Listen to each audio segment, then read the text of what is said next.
Why, hello there, everybody, and welcome back to GSL English. My name is Gideon, and in today's lesson, I'm going to give you 10 idioms that I actually use all the time. Idioms are a brilliant way of expressing ourselves in the English language. But the problem is, there are so many idioms out there. How do we even know which ones to use? So, I'm going to help you with that today. And I wanted to give you just some regular idioms that I use all the time. So you know that you can feel comfortable using these idioms in conversations with your friends, family members, at work. Basically, you can use them anywhere and know that they are going to be understood. So, let's get straight into it with idiom number 1, which is to be in the same boat. To be in the same boat. Now, if you and I were in the same boat right now, let's imagine it's a two-seater boat and we are rowing along. We are going to go in the same direction, aren't we? Both of us in that boat will go wherever the boat goes. We are in the same situation. And that is what this idiom means. Being in the same boat means that we are in the same situation or predicament or problem as others. And it usually involves facing a certain challenge or difficult situation. For example, let's imagine that we are at work and they've started to let people go, which means that they are removing people from their workforce. They're letting people go from their jobs so that they no longer have a job. As an example sentence, I heard they are letting everyone go, so we're all in the same boat. Meaning that maybe one person approached you and said, "Oh, they're letting me go from my job." Well, I heard that we're all being let go. So we're in the same boat. We're in the same situation together. Or as another example sentence, we could say, "Don't worry, I'm in the same boat. I had no time to prepare for the exam either." So let's imagine that maybe a friend or a classmate came to you and said, "Oh, I'm so stressed. I didn't have time to prepare for this exam." Don't worry. We're in the same boat. We are in this difficult situation together. It's a brilliant idiom to use in a variety of different situations. So there's idiom number 1, to be in the same boat. Okay, idiom number 2 that I like to use all the time, or to be honest, I don't like to use this one because if I use it, it means that I'm not feeling very well, and that is to feel under the weather. To feel under the weather. And if you feel under the weather, it means that you just don't feel well. You don't feel yourself, particularly physically.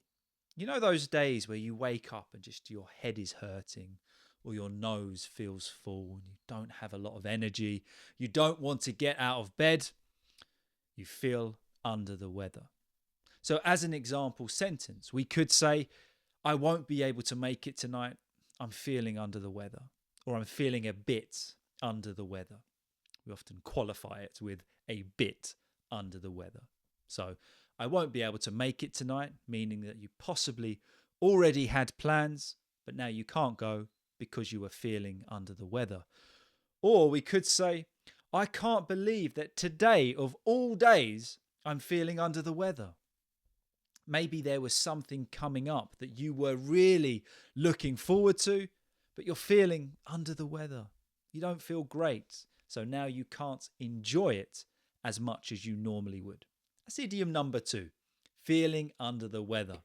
Idiom number 3, which I certainly do use all the time because I always seem to be tired these days, and that is to hit the sack. Or we could say hey.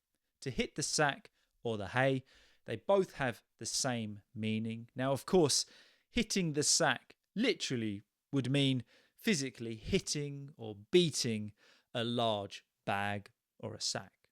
But idiomatically here, it means basically that you're going to bed. If we imagine the sack being the pillow, or even hay being soft as a pillow, we're going to hit that with our head. We're very tired, so we are going to go to bed. So maybe you're spending the evening with your family, you're winding down, you could say, right, I think I'm going to hit the sack, meaning I think I'm going to go to bed. Or you could say, look, I'm absolutely shattered. I'm going to hit the sack. I'm going to hit the hay. I'm going to bed. I love this idiom. And as I said, I use it all the time because at the moment, I always seem to be tired. Hey, idiom number 4. Now, this is a way that we would describe someone else, and that is to be on the ball. Okay? On the ball. And if somebody is on the ball, it means that they are very quick to understand things, or they pick something up very quickly. So, maybe you're trying to explain to someone how to do something or to complete a task at work, and they pick everything up really quickly. They understand it in a very short period of time. They are on the ball. As some example sentences, we could say, I love working with Mark. He's always on the ball. I don't know who Mark is, but sounds like a great guy. I love working with him because he's on the ball. He understands things and he picks things up quickly. Or perhaps somebody approaches us that we are going to train. We could say, don't worry, you'll pick this up quickly. You're on the ball. Basically, don't worry. You won't have any problem understanding what we are going to do. So that's idiom number 4, to be on the ball, to understand or pick things up very quickly. Idiom number 5 is when something rings a bell. That rings a bell. Now, when someone says something that you may have heard of before, we don't remember entirely where it is from, we can use this phrase. For example, let's imagine that somebody approaches us and says, oh, I'm going out with David tomorrow night. David, that name rings a bell. Has this ever happened to you? You think, I know that name, but I can't put a face to the name. Happens all the time to me. So it rings a bell like diddle-diddling in your head, but you can't quite identify who to put it to. As an example sentence, we could say, that name rings a bell, but I can't quite remember where I know her from. Meaning that, you just recognize the name, but you don't know where you recognize it from. And we can even use this to perhaps talk about films. When somebody says, oh, have you seen such and such a film? The name rings a bell, meaning that you remember it or you recognize it from somewhere. Great expression. The next one we are going to look at is to find your feet. To find your feet. Of course, we don't take idioms literally. We know where our feet are. So what does this mean? Well, if we find ourselves in a new situation, for example, maybe we've taken on a new job, or we're living in a new town or a new country, or we've just started university. It takes a while, doesn't it, just to get used to where we are, to the changes. And it takes a while to feel comfortable in that new situation. We're finding our feet. And that means that you're just adjusting and getting used to that new environment. And it means that you're still adjusting and getting used to that new environment. So as an example sentence, we could say, I only moved to London 2 months ago, so I'm still finding my feet. London is a big city. There's a lot to take in, so you've just moved there and you're adjusting. You're getting used to the way London works. Or perhaps you've started a new job and your manager says to you, I'll give you a few hours just to find your feet and then I'll catch up with you and see how you're doing. Meaning, I'll just give you some time to adjust, to feel comfortable, and then we'll just see how you are and how you're doing so, how well you are settling in. So that's what that means. If we're finding our feet, we are just adjusting and getting used to a new environment or situation. Okay, wow, we're already on to idiom number 7, and that is to play it by ear. To play it by ear. Well, if we are playing it by ear, so to speak, it means that we are responding to certain circumstances as they develop. We're just seeing what happens as it goes. We don't have a fixed plan. We're just playing it by ear. We're just responding to what we see, hear, or do. For example, maybe your friend says, "Hey, do you want to come to London for the day?" You could say, "Yeah, and let's just play it by ear and see where the day takes us." Meaning, we won't have a fixed plan. We'll just see what happens. We'll see where the day takes us. Or another example, "I would love to meet for a coffee tomorrow, but my appointment is at lunchtime, so we'll have to play it by ear."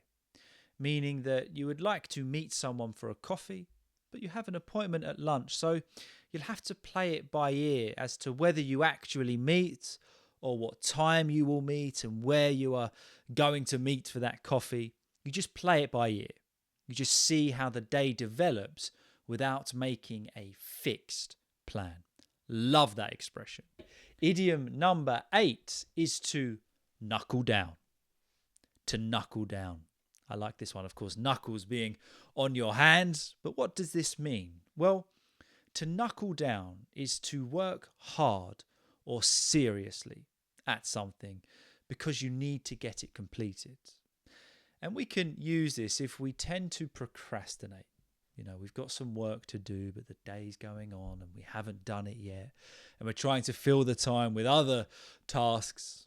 Well, there is a point, isn't there, where you need to knuckle down.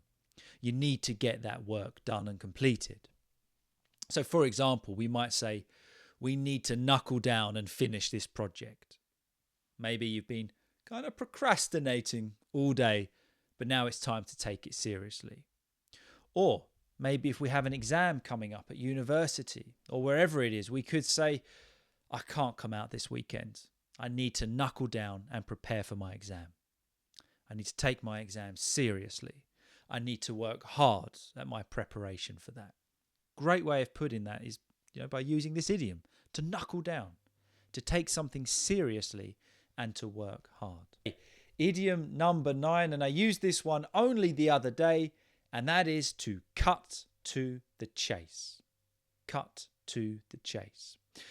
When somebody tells you, or we tell somebody to cut to the chase, it basically means get to the point of what you are saying. Sometimes, we can offer a lot of information, but we don't actually give a specific answer. Let's get to the good bit. Let's get to the main point of what we are actually talking about. And this idiom comes from cinema. And often in cinema, the most exciting part of a movie is the chase scene. So somebody being chased throughout the movie. So let's cut to the chase. Let's skip all the boring bits and jump to the exciting bits.